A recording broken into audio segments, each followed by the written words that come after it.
tengo que abrir PowerPoint.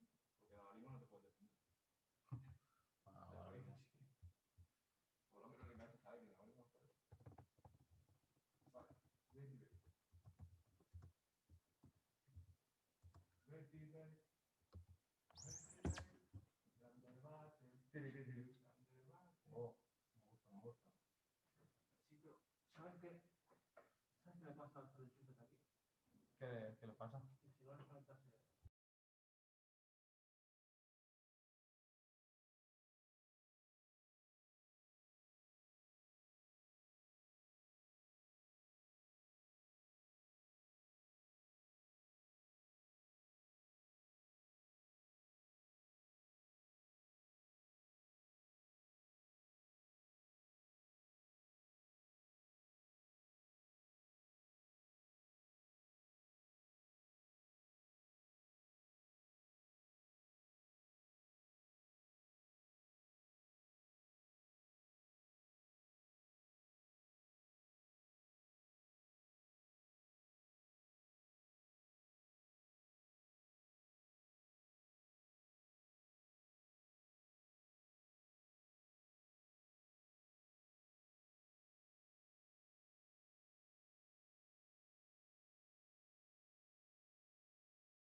as well.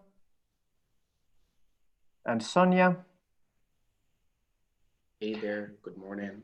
Good morning. We start to be quite numerous. I would suggest that we wait still for 1 minute, and after this, we'll have a brief introductory round, during which you could tell a little bit about yourself, what is important in your life, and what you work with.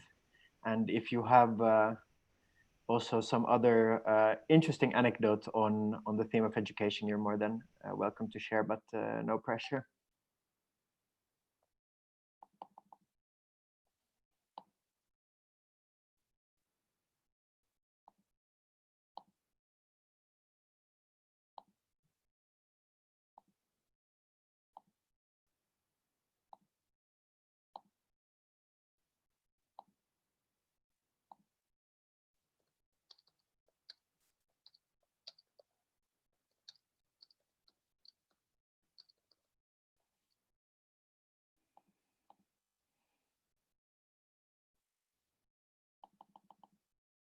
Okay, a minute has gone by, and Sophia, would you like to start to introduce yourself to the room? Sure, thank you. I'm Sofia, I'm Italian, I'm 25, and I actually getting my graduation on physics. So I've been a physics student for a while, and meanwhile I am kind of having a parallel career in the international relationship and diplomacy field. So 2019 Italian Youth Delegate of the Council of Europe. And right now I'm European Young Ambassador and Global Peace Ambassador. This is an organization created by the wife of Nelson Mandela. So I was, yeah, I'm embodying the ambassador for Europe. And yeah, actually, I like, of course, networking and meeting other cultures, people, and changing my mind. I really like when there are opportunities that make me reflect and change radically my mind. So yeah, I'm excited to be here, and I attended actually the online competition, debate competition last month, and I really adore it, really. And yeah, briefly, that's it. Thank you. Hajar, would you like to go next? Am I pronouncing your name correctly? Yeah, that's correct. So thank you so much for having me here. So my name is Hajar and I'm from Morocco. I'm currently 22 years old and studying in the second year of the Masters of Gender Studies. Well, as you might know, I'm really passionate about public speaking and debating, and I'm also passionate about education since like I'm probably going to go in that field as a result of my studies, etc. So I want to discover this field quite more and know how it could be utilized in a very good way in order to serve the next generations. That's all about me. Nice to know you all. Thanks for that. Basma, please. Yes, hello. My name is Basma Adel. I am from Alexandria in Egypt. I'm currently 22 years old, from in the fourth year of dentistry college. So I actually I have a great passion for communicating, and my first step for communication was actually through learning multiple language. So I started by learning French and English and Spanish, and now I'm currently going for the Asian language because I'm interested in knowing the culture, the East Asian culture, and all of that. So I am, and then the next step was actually through debating. So when I was in high school, and I was debating in multiple languages, French and English and Arabic. And that's why I was engaged in multiple debate forum and competition. I'm also interested in public speaking and knowing more about cultures and different points of view. And I think that to be ready to do that, to be ready to engage and to interact with multiple culture, education is a weapon and an asset to do that. So that's why I'm very interested in education. And actually, it comes from Egypt, because in Egypt here we actually face a great problem in education. That's why I'm really interested in knowing more about education. Thank you. Thanks, Basma. Hayat, would you like to introduce yourself?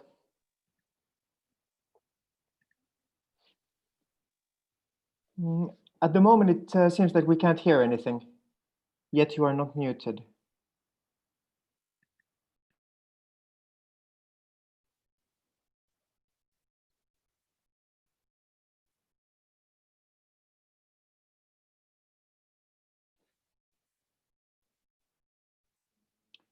Perhaps try to unmute yourself and speak again.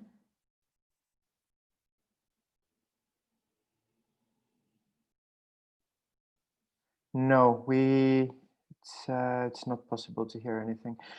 I propose that we take Ashwak in between, and then we see if we can fix the issue with the audio. Hayat, Ashwak, please. Good morning. Can you hear me? Yes. All right. So hello, everyone. My name is Ashwaq Madani. I'm from Algeria, and I graduated this summer from pharmaceutical engineering. I joined this room because I've found a project in my local city called Science Days, in which I try to teach kids in interactive manner about science and the STEM things. Rather than school where there's just a teacher who's yelling at the kids and they think math is boring. I mean, who the hell thinks math is boring?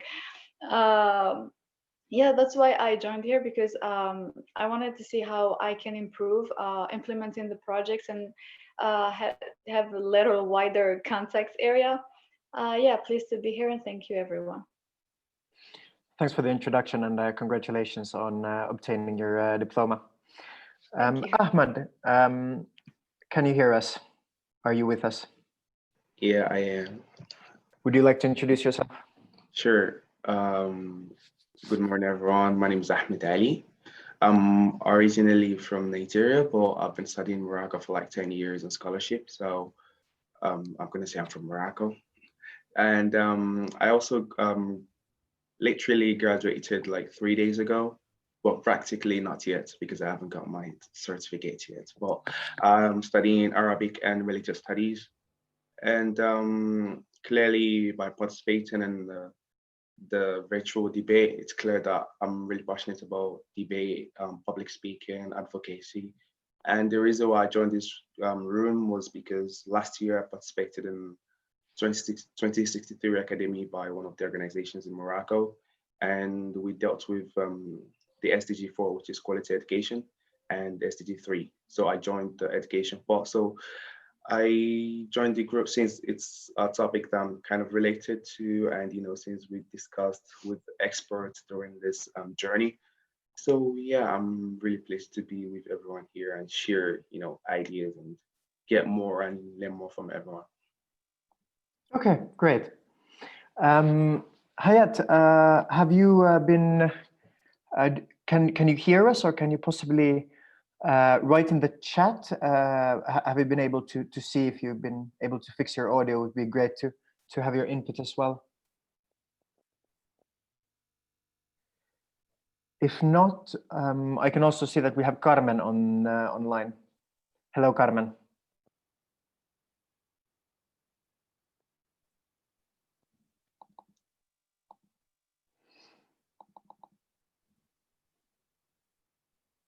Okay, apparently Hayat, according to the chat, can hear as well, but unfortunately we can't hear you. Carmen, would you like to introduce yourself? Hi, everyone. Can you hear me? Yes. Can you see me? No.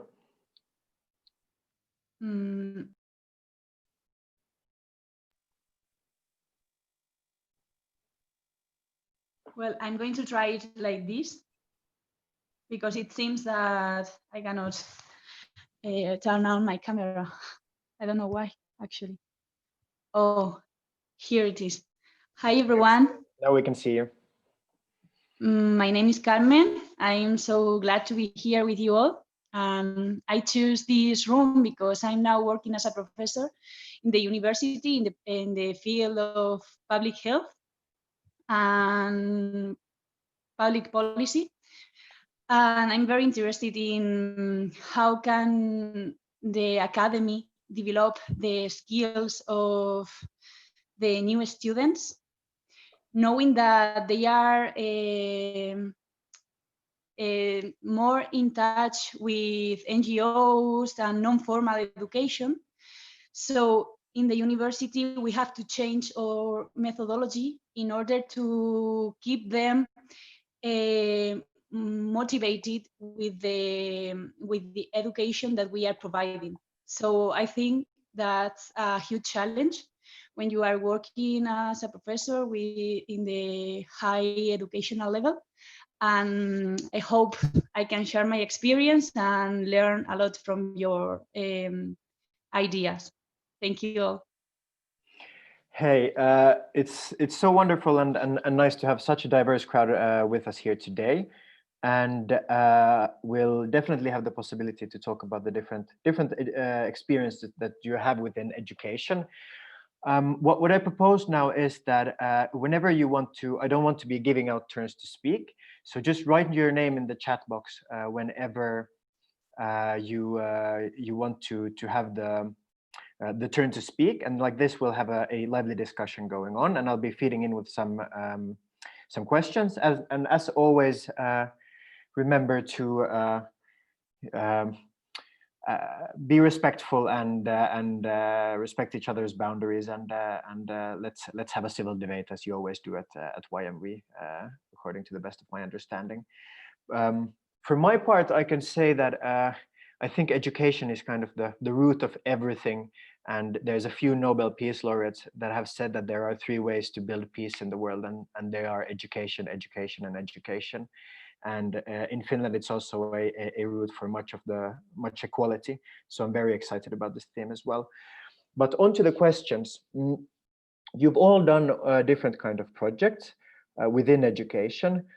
Do you have some kind of like success stories to share, good practices? Like what kind of projects have you done? And if you faced any challenges, how did you overcome them? Or what do you think made those projects particularly successful? Now I'll let anyone take the floor.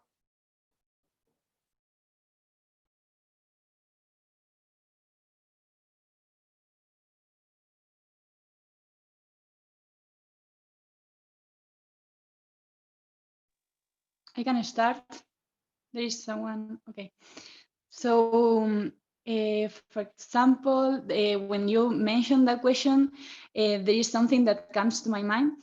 And it was a project, well, I was teaching about cooperation and the way as we can collaborate as a research group and also as a professionals, sorry. And we were developing a project in which one each group of students had to design their own cooperation project. It was so open because they can focus in their own interest. So we had no rules at that point. They could choose the way as they presented the work. They could choose the methodology. We were offering so many options. For example, qualitative research, quantitative research, also questionnaires, so many web page to find data. They were at that time a student studying in the first year degree of public policy, and it was so enriching because from my opinion or perspective here, at least in Spain, the educational level, it's so restricted. So always students have to follow the path which is already established, and there is not so much space for the imagination or for their own goals or expectations. So when someone, for example, me as a teacher, I was suggesting them to follow their passions. At the first time, they needed to think about their own passions because they were not sure about that. There is a difference of those ones who were involved in NGOs. They knew how they could start the project. They knew their goals, their that fire that burn inside ourselves. But the others, they had to start that process from the beginning. And I think that's interesting, that difference, but also the opportunity to develop that kind of idea that you can do as much as you want in your community, but also in the global community. I think that comes from open projects, in which one you can adapt that the project to each student. And I think that's very important. We cannot restrict the imagination of young people, because it's then when the new ideas come from. So it was a nice experience for the professor, for all the professors, staff, because it was something new. It's something not so difficult to do, but they were not used to provide that kind of lesson at the university with 80 students per class. So yeah, it was a very enriching experience for my point, and for myself, and also for them, I guess. So thank you. Interesting to hear. Has someone had similar experiences, or would someone like to elaborate on this remark of Carmen? I have only one question for Carmen. Like the method that she's using is very innovative, and I think it's very good. But I'm just worried about the method you followed, because she said everyone will follow specific methodology, their specific project. So I'm just like concerned about like the time required, how it is being done. Can you please elaborate further?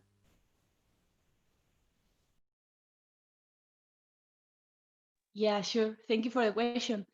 Well, at that point, we were collaborating with an NGO in terms of cooperation, because we wanted for them to see that project in life. So we wanted to develop that project in the real life. Not we aim not to live just in the paper, but also to allow them to see by themselves that they were doing actually a change in the community. So we were collaborating with an NGO to achieve that goal. They had 1 month to do the research, to explore all the needs that they wanted to find, or to elaborate research about SDGs, choose the country that they were working with, the approach that they wanted to follow. It could be, for example, an educational project, for example, something related with water, related with empowering women or youth, and it should be something like in the same level. They had to work with the local community, no matter the country. They cannot. So at the beginning, we have people in each country, and they had to talk. We had 5 countries at the time to work with, and they had to talk with someone in each country, and they were working with them. So we had the collaboration, a strong collaboration from that NGO, and that was essential from my point of view.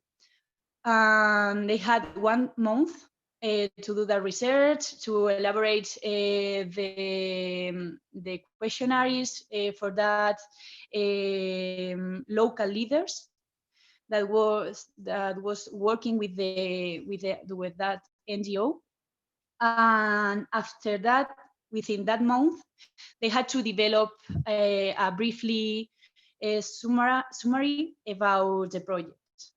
And after that, they come to us, to the professors, and we were designing a bit, or guiding them and elaborating or going deeper to the weakest points, but also the strongest points. So we were doing that together for a week. And after that, they had to develop the project. We were providing them a guide to develop a project about cooperation. And yeah, they had 2 months to do that. It was a long-term project for a subject in a university, in the university. I don't know if that was your question, if I answer your question. Yes, it's not clear. Thank you so much. Right. Would someone else want to share some of their experiences and take the floor?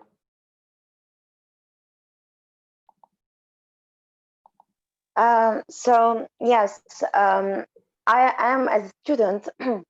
I was more interested and engaged in the non-formal education because, from my point of view, I saw that universities, as Carmen said, in Spain, even in Egypt, even in most countries, universities and the system of our education is very strict to deliver some technical skills and that doesn't prepare the student enough or doesn't prepare his mindset enough to be ready for the world, to the big world. So they don't deliver the necessary skills. They just limited their education to some the technical skills, the academic knowledge, not preparing the student to be a fully working and engaged adult that's just like working machine or has all his academic knowledge. So the non-formal education, the projects and those non-formal organization, I think that they are compensating this gap for the formal education, formal universities and system. And I wish that there is a real collaboration and collaboration between the formal and the non-formal education. So as for my part, as a student, I was engaged in this non-formal education. I've actually participated in two projects. I participated in many projects, but I want to light up these two projects because they were very successful in my point of view. The first project actually was a simulation for the European Union, and we were not focusing just on debating skills, but we were delivering all the skills that are necessary for a communication or for a person to be right to engage in a conversation or like to view ready to view another perspective. So we were focusing on many skills like communication skills, like negotiation skills, problem solving, crisis management, of course debating, research skills, and all of these that are unfortunately uh, not delivered in our universities, and they are not there. And the professors, our professors, even they, I don't know, they are not aware of that or they don't take care of that. So these skills and these like presentations and knowledge, it was actually funny because they were students that are delivering this huge knowledge. They were just delivering it, but by a very simple way.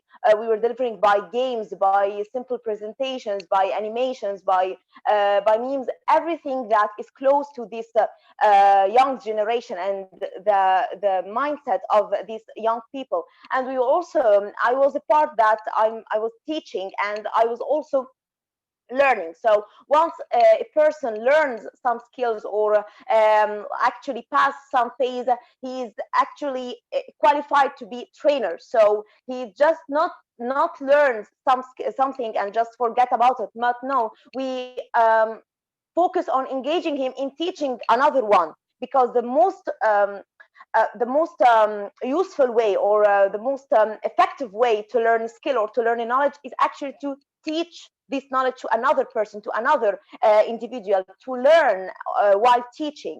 So I was engaged in this, and I was a trainer, and I was actually very delighted that I was communicating with not just people from my community, but from a different communities. I was not just engaging with people from the scientific department, as I'm a dentist. No, I was just engaging from different people, and not just university. Not, it was not directed for university students from school.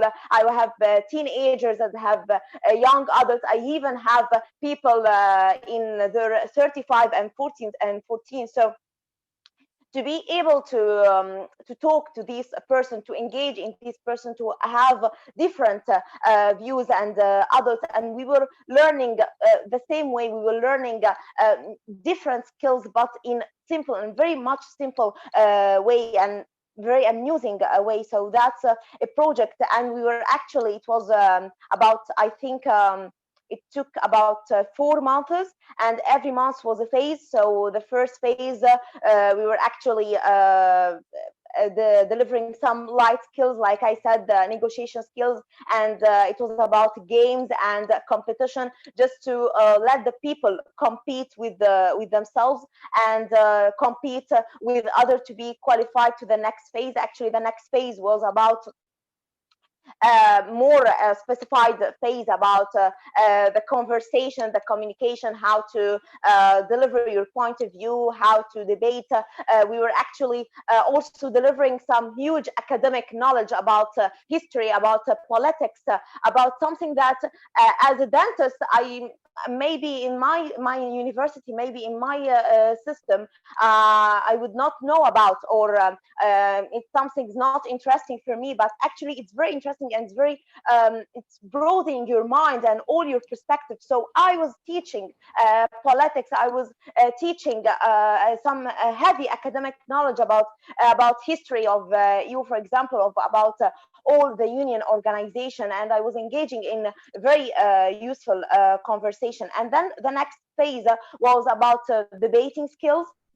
As I said, from my young age, I was engaged in debating forum and so on like that. So I was training how to debate. And then the next phase, each phase is qualifying people by some sort of exam, by some sort of evaluation. And actually, the final phase was an actual simulation of the EU, and we were distributing the roles of countries, and we were making them talking and discussing some serious topic that actually the real EU was talking, and we were listening to different arguments and different kind of views. So it actually was very interesting for me. The next project that I was engaged in also, it was a research project that was focusing actually on a gap, but in the scientific universities or the scientific faculties, that these scientific faculties like medical faculty, dental faculty, pharmacy, and all of that were just focused on deliver the academic knowledge, but they are missing an important view, an important point. They are not teaching the people how to do a proper research or how to think. We noted that many people, many graduates have different ideas, and they have interesting and very innovative projects, but they don't know how to deliver it in actual research paper, or even if they do, it's just accumulated in drawers and no one know about it because it was not catchy, it was not effective. So we were thinking, why not to teach this skill to people, or to a very freshman, like we were focusing on the freshmen of the first year of college, that those people are actually starting to learn. They are so fresh and they are starting to learn their first step. So we were engaging with them, and we were making them do an actual research paper, like they are a post-grad, and we were focusing on teaching them the skills, and engaging and encouraging them to think about an idea, to think about a research, to think about something that he could do and he wants to do, even if he lacks the knowledge. We were encouraging him actually with a collaboration with our professors, and we were collaborating between the many scientific faculties. So dental students were engaging with medical students, with pharmacological students, to do this research together, to enter the labs, and to do this from their first years. And we have actually at the end of the project so many ideas and so many well formed and appropriate research paper that we have published in our magazines, and we have talked with Alexandria University that it's actually the next step that they will be real and they will be entering the next experimental phase by students. The author of these papers are actually some freshmen with an actual mindset and a very innovative project. So I would like to talk about the role of the non-formal education because it was very effective in my point of view, and how to collaborate between this formal education, non-formal education, and either a non-formal education is going to maybe replace or take the role of the formal education. That's my question, and I would like to engage in this conversation with you. Thank you. Thank you. It is an interesting conversation to have about what is the relationship between formal and non-formal education. How do they complete each other? Do they sometimes serve completely different purposes? And why is it that we have come to the situation that formal education is often considered stiff, but at the same time we live in a society where lifelong learning and non-formal education and intercultural education has climbed up on the ladder of importance. I would love to include Ahmad or Ashwak or Sophia or Ward in this conversation. Do you have some remark on this issue of the balance between formal and informal education and how they can work either separately or together? Okay, can I take the floor? Okay, first of all, I would say, just like Basma said and Carmen, I believe if we're talking about successful stories, I can point out myself as a successful story because concerning formal and non-formal education, I can say 6 years in the university, I would say the last 2 years were the real ones that I, discovered myself. Because I remember the first year in my master's, my English teacher, the first session, she was like, now you're in this stage whereby there is nothing more to learn in school. Now you have to move out of classes. So she understood the situation. And for me, I believe when I moved out of class, try to find other things to do which are, different from academics, which is actually different from, learning, reading books, just doing exams. I found myself, I found a passion, for example, for public speaking, debating. And the first step I took was through the Model United Nations. It was my first time there. I participated afterwards, I think right now 7 times, going into debate with the YMV, the virtual debate. So right now I can say even when I'm in class, I don't see myself, but when I'm outside, with other people, whereby you're free to share ideas, you're not, forced on a system. I felt like the formal education is more like a program whereby you just do the same thing over and over again. But the non-formal is more like a freelance. And to relate to what Carmen said and concerning projects, I believe, from non-formal, it helps you with soft skills. And I believe soft skills are more important now. And this, with Carmen, I believe it makes you, especially young people, more active, being more active citizen, especially. And an example I can give is my participation in the 2063 Academy that I mentioned before. We had 2 phases. We were talking about the health and well-being. I wasn't part of it. We had medical students, they were part of it. They were able to, share ideas. They were able to meet, experts in the field. And I was part of the education. But what we did was we had 3 phases. And I think it lasted like 3 months or 4 months or so. The first phase was like discussion, learning the soft skills, it was about debating, sharing ideas.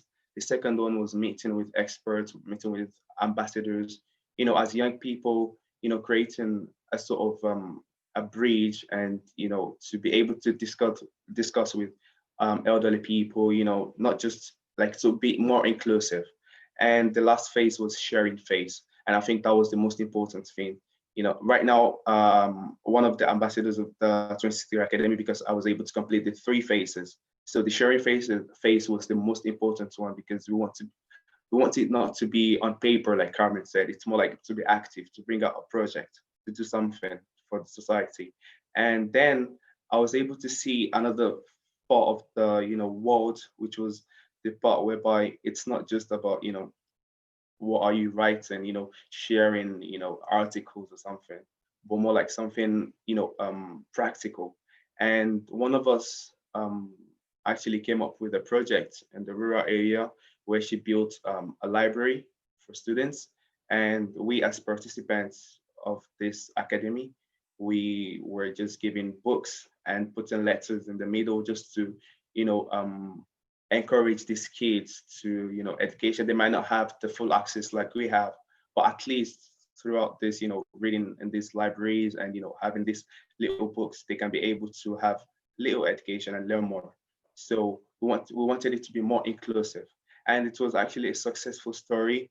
And that's why I support what was mentioned before, which is that I think now we will have even non-formal education taking control and being more important than formal, because now, I think Elon Musk said, you can learn at home, you can learn anywhere. The things you want to learn is available on the internet. But what about the other parts, which is, soft skills, talking in public speaking, advocacy? You have to move out there to, to learn it. So yeah, I think that's from our side. Thanks. Very concrete and quite inspirational. I was particularly fond of this uh, library project. A book does take you on really amazing journeys. Ashwak and Sophia, would you like to take the floor? May I? Okay, I'm really impressed by the energy and the amount of successful stories in this group. But I also was looking for like definition on Google of formal, informal, and non-formal education. I was surprised to find three terms. I thought they're just two. So formal education, the one that we all know, in institutions. Informal education, your personal efforts where you go lifelong learning journey. However, non-formal education is our project that we're sharing today, which is great. I just found myself, just clear on the category in which my project falls in. Um, yeah, so I do agree that the problem with formal education is that it's stiff and it lacks an approach and methodology, because it treats everyone the same. Whereas um, everyone is different. Some people like to hear more, some people like to see, some people like to touch. There are different types of learning. But in class, we're all, treated the same way, which is wrong. That's why a combination of formal and informal, or maybe we can push formal education to be more like non-formal education in matter of approach. Maybe you can introduce modules um, or subjects um, in institutions that are inspired from the formal education. For example, we can still have workshops, interactive things instead of just um, one person, just reading to everyone. However, formal education is so much needed. No one can deny the importance of it. And one thing that I noticed, especially when I deal with kids, because I also teach English at a private school to middle schoolers. Yeah, and I call them my kids. So I have like 30 or 40 kids. Um, and I noticed that it's difficult to catch their attention using the traditional methods. Like when I explain to them, they just listen.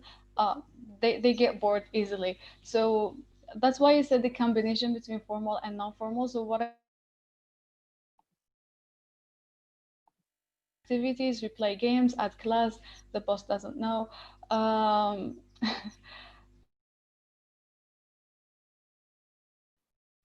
the first step to make formal education more effective is to catch learners, sorry, and make them have fun. If no one is enjoying it, then what's the point? Thanks for those remarks. Interesting ones. Sophia. you like to take the floor? Yes. Thank you so much. I really love listening as all your experiences. So I find myself midway, I will say, because I will explain a little bit of my background. I was an athlete, a competitive athlete in figure skating. And right now my university path is physics. So actually, I do recognize the importance of methodology and discipline and learning skills. And it's vital that in the future we have people who know how to deal with problems and who have the competencies. And we have seen that also in COVID-19 pandemic. The ones who have been prepared all their lives in their studies to deal with this hypothetical situation are the ones who basically save the others. So I'm not going to lie in telling that I do believe in the power of formal education. I generally believe in the power of education, sincerely. And education for me, it's firstly rising or allowing people to be the best version of themselves. So for me, it's firstly human being, then it's citizen, and then it's worker. I completely agree about the not necessarily thing. There is not the necessity of creating technician workers early in the stage of the childhood and in teenagers ages. I don't think it's accountable because technical skills, technical competencies, we can learn it all up in our lives. But what I do believe is the growing of critical thinking and logic and philosophical and mathematical skills. So that is what we should, in my opinion, strengthen in schools in an early stage, because too often we do consider children as dummies or stupid, or they talk to them like, oh, you are so cute, blah blah blah, but actually their brain is much more fertile than ours. They have a golden brain, and we should treat them fairly, and we should give them all the tools that they deserve, because from a selective point of view, natural Darwin vision, they are the ones who are much stronger than us.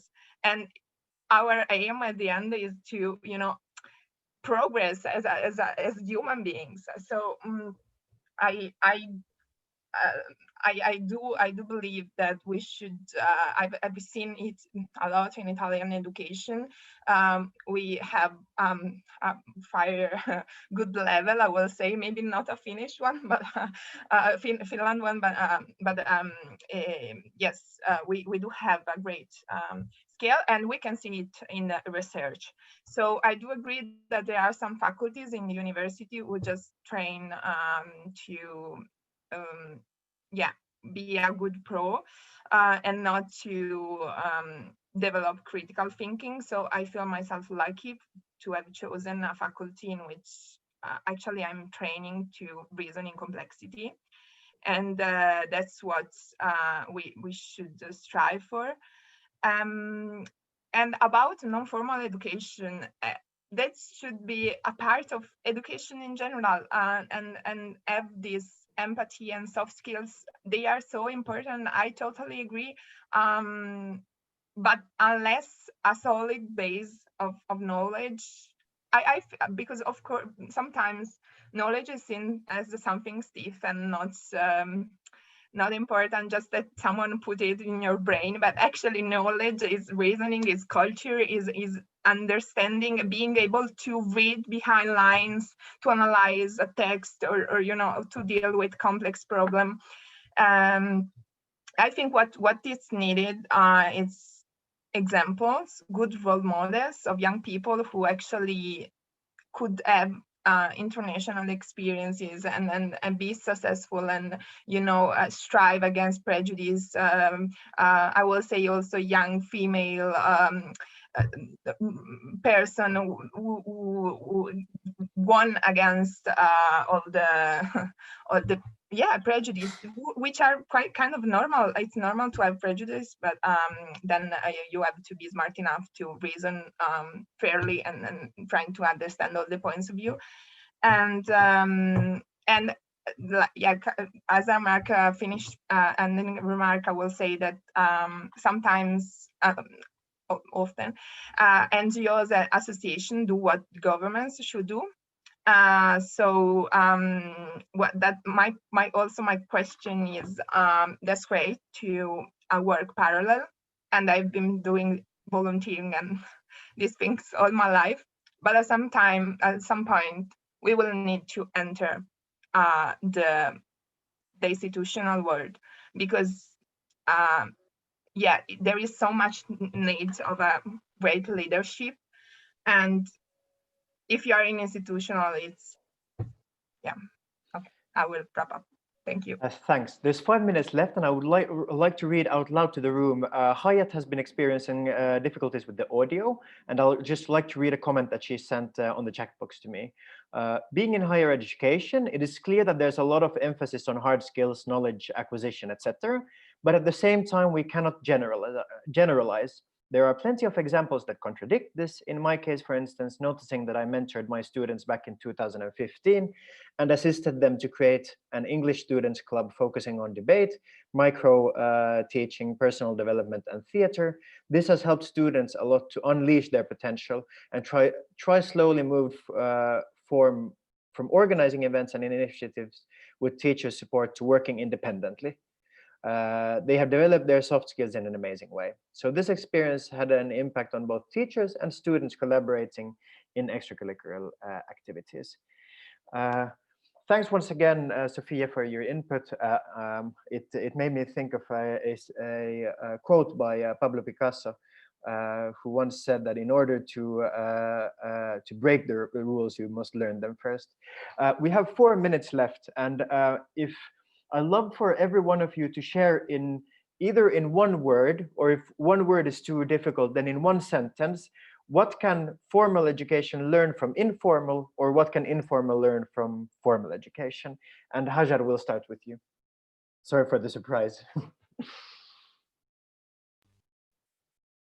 Well, there's a lot of things that could be learned from formal education, from the non-formal education, from the part of formal education, because as you mentioned, like sometimes non-formal education is more engaging. It targets a lot of skills, not only soft skills, but also sometimes hard skills. So I think that point, as Basma mentioned previously, like there should be some sort of interdependence between them, and one should learn from the other. And thank you.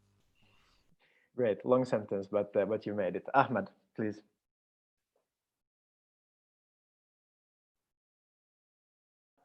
Okay, so for me, I think formal can learn from informal.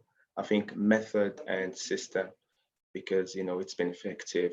And just like Sophia said, I think informal can learn from formal information, since formal education is the one with the context and all the information, the solid background that you need in order to put out a content.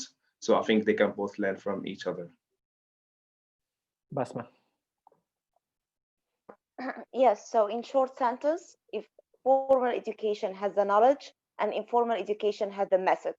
So the formal education should learn how to deliver the method to deliver to deliver this knowledge, and the informal education should learn some knowledge and some academic skills. That's it. They should collaborate because they are both missing something from each other. Carmen. Well, in my opinion, I think that in the academy, we are always focused on data and research, and that's something that sometimes NGOs miss. So NGOs can improve their methodology to measure the impact of their projects, and NGOs can teach us how can we make students or learn from students and provide an education, formal education, which leads them to the point that they want to get. So something adapted to them, not a system that they have, that in which one students have to adapt to the system. So the other way around. So Very thank good. you. And Hayat's comment on the chat is formal and informal education are the two wings of education. Both are needed to fly and can compensate for each other. Ashwak, we have 1 minute left, or actually the time is up now. So please, your contribution, and then we shall return to plenary. Yeah, so one sentence, I think formal education should learn fun and inclusion and simplicity from non-formal education. Dear guys, thanks so much. It's been amazing. It's been educational. Let's go back to the plenary room and continue this day.